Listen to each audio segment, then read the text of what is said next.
I'm Adrian Ghobrial. The death of a Toronto police officer raising more questions than answers tonight.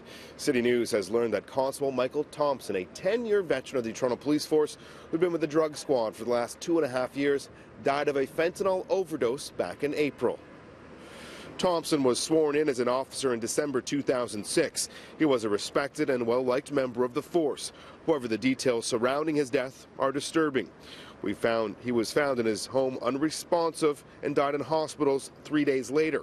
Toronto Police confirmed after a coroner's report that the quantity of fentanyl found in his system was too large to have been caused by mere contact with the deadly drug. Police say Constable Thompson was a drug squad officer who had regular access to street-level drugs. Toronto Police have since launched an investigation into what may have happened. What kind of access to drugs does he have? Well, with all our officers at the drug squad and even some of our officers that work at the divisional level, they do have exposure to various illicit drugs.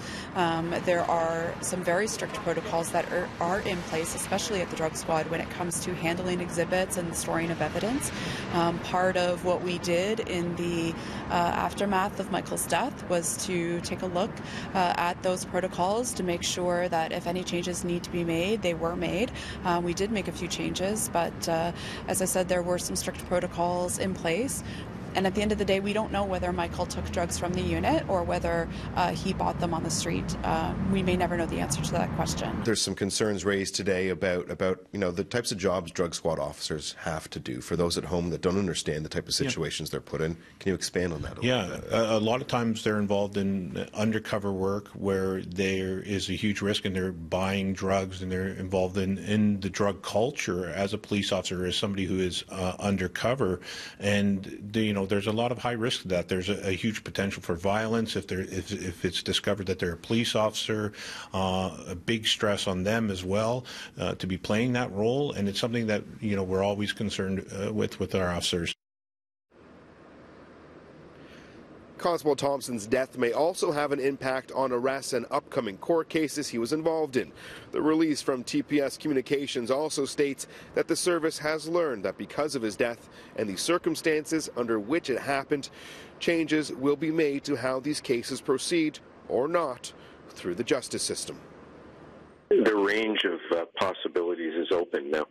Everything from it having a minor impact to cases being thrown out are all equally possible scenarios. It's really a question of the role this officer's evidence played in the strength of the Crown's case on a given trial. Obviously, this is a sad day, obviously, for this officer's family, but it's also a sad day for the justice system, given the role this officer has in court cases.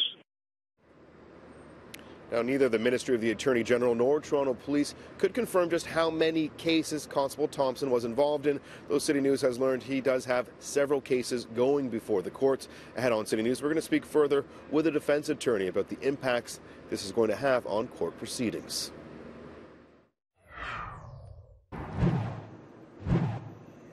Thanks, Amanda. Earlier at 5 and 6, we told you about Constable Michael Thompson, a 10-year veteran of the Toronto Police Force who'd been with the Toronto Police Drug Squad for the last 2.5 years. And today we learned that back in April, he died of a fentanyl overdose. Now, I'm currently joined by defense attorney Kim Schofield. You deal with drug cases, you specialize in them, and there is some serious questions surrounding just what is going to happen with cases moving forward that Constable Thompson is involved in. You currently have several cases upcoming with clients that he was involved with. I do.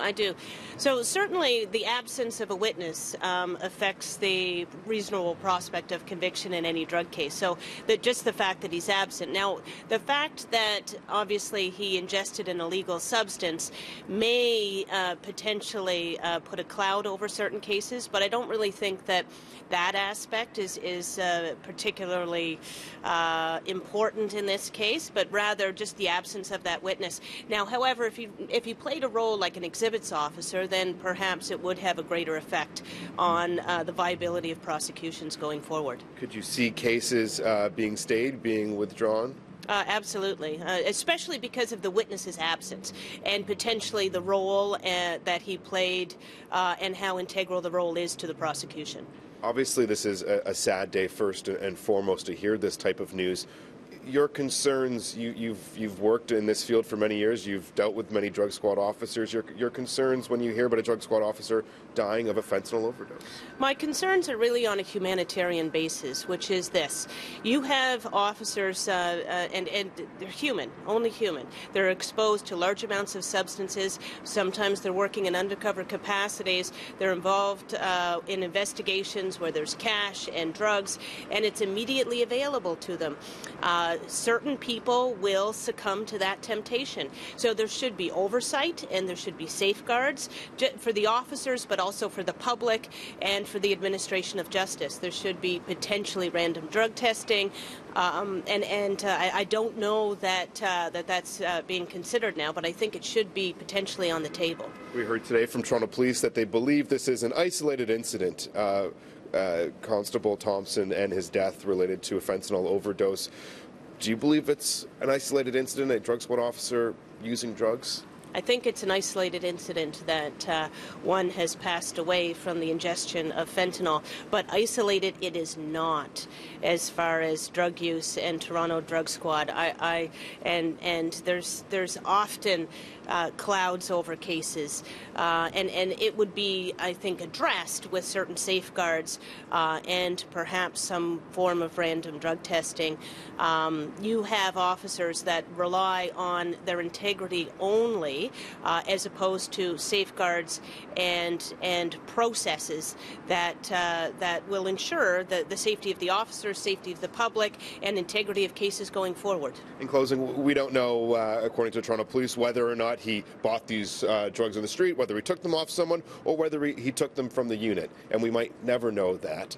But in your dealings in drug-related cases, how often has a case been thrown out because of misconduct by a drug squad officer? Well, it's not common, but it's certainly not unheard of. We've seen cases recently involving the theft of items from drug squad officers, the planting of evidence in a case that I was actually involved in particular.